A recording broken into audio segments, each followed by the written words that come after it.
है। कॉन्ट्रैक्ट देने से पहले इलेक्टोरल बॉन्ड दिए जा रहे हैं और फिर एकदम बाद कॉन्ट्रैक्ट दिया जा रहा है। शेल कंपनीज उसमें भरी हुई है और ये पूरा का पूरा जो ढांचा है प्रधानमंत्री ने क्रिएट किया है।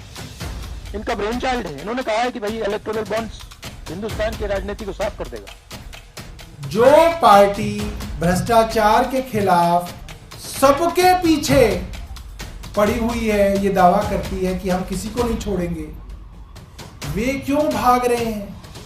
क्यों सुप्रीम कोर्ट को ऑर्डर देके उनके हलक में हाथ डाल के इंफॉर्मेशन निकलवानी पड़ रही है? वो फोर्थकमिंग क्यों नहीं है भारतीय जनता पार्टी? बताए ना। मंडे को एसबीआई आएगी। मंडे को एसबीआई जो है, जो बॉन्ड का नंबर होता था अल्फान्यूमेरिक, जो उन्होंने छुपा लिया, वो अब देंगे। भारतीय जनता पार्टी कल दे दे, अपनी वेबसाइट पे डाल दे कि हमको इन कंपनी से इस तारीख को इतना पैसा मिला है। भारतीय जनता पार्टी नहीं बता रही है, भारतीय जनता पार्टी भाग रही है। चंदे का धंधा या फिर धंधे का फंडा, क्या है इलेक्टोरल बॉन्ड की सच्चाई? अब इलेक्टोरल बॉन्ड पर राहुल गांधी भी आक्रामक नजर आए। उन्होंने इस बॉन्ड को बीजेपी सरकार का सबसे बड़ा घोटाला करार दिया। अब भाजपा भी सख्ते में नजर आई।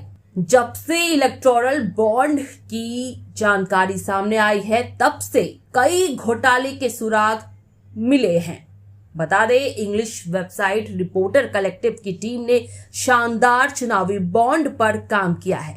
मोदी सरकार का घोटाला, जी हां, इस रिपोर्ट के मुताबिक दर्शकों के सामने अब आ चुका है। रिपोर्टर कलेक्टिव की खबर के मुताबिक कॉरपोरेट अब राजनीतिक पार्टियों की यार बन चुकी है। जी हां, यानी एक हाथ दे और एक हाथ ले।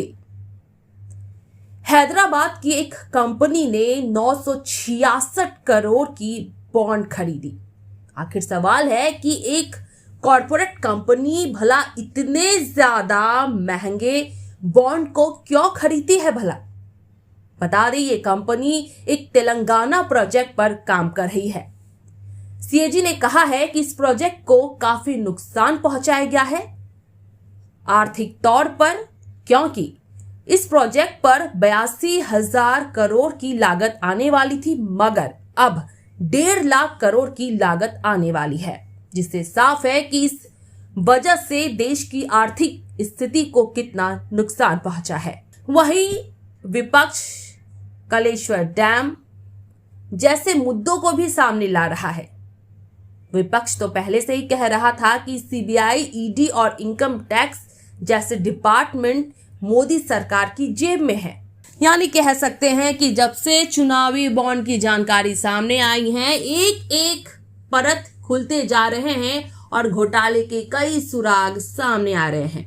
खैर, इसी तरह चलिए आपको ले चलते हैं कि फिलहाल चुनावी बॉन्ड को लेकर क्या अपडेट है। सुप्रीम कोर्ट ने शुक्रवार को चुनावी बॉन्ड मामले में भारतीय स्टेट बैंक को नोटिस जारी करते हुए 18 मार्च तक बॉन्ड संख्या बताने का निर्देश दिया। इस बीच चुनावी बॉन्ड मामले में विपक्ष दल भी सत्तारूढ़ भाजपा पर हमलावर है।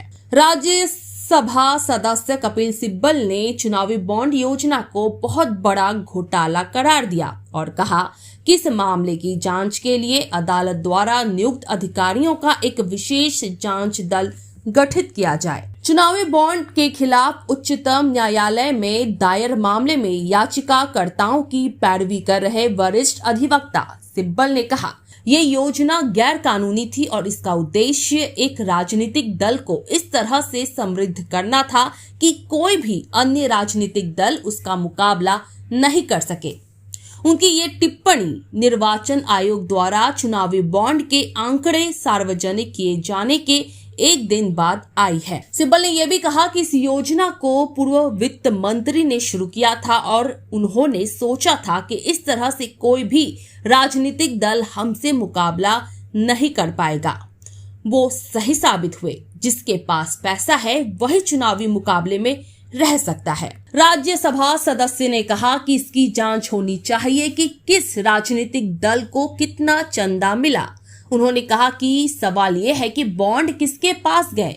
बॉन्ड संख्या का पता लगाया जा सकता है, ये जांच का विषय है। उन्होंने ये भी कहा, जांच के लिए एक SIT का गठन किया जाए और इसमें अदालत द्वारा नियुक्त स्वतंत्र अधिकारी हो।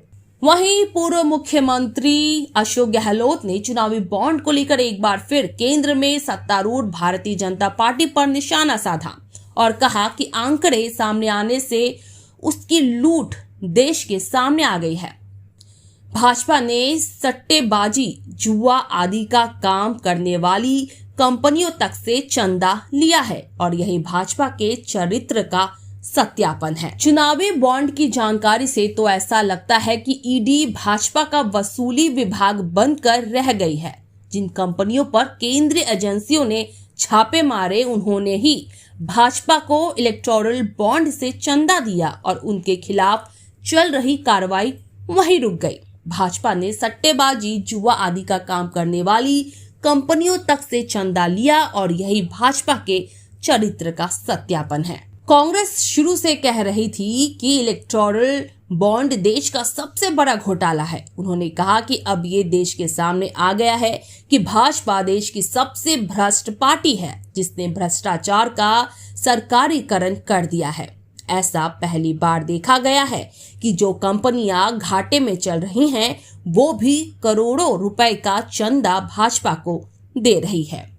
बहरहाल इस पर अब SBI द्वारा कब संख्या का लिस्ट जारी किया जाता है, क्योंकि सुप्रीम कोर्ट ने साफ लफ्जों में कह दिया है कि जल्द से जल्द अब चुनावी बॉन्ड के संख्या की लिस्ट अब जारी करनी होगी, जिससे पता चल सके कि कब ये बॉन्ड किसे दिया गया और कब उससे लिया गया। बहरहाल आप इसी तरह से देश और दुनिया की तमाम बड़ी अपडेटेड खबरों को देखने के लिए जुड़े रहिए सुपर न्यूज़ 24 के साथ।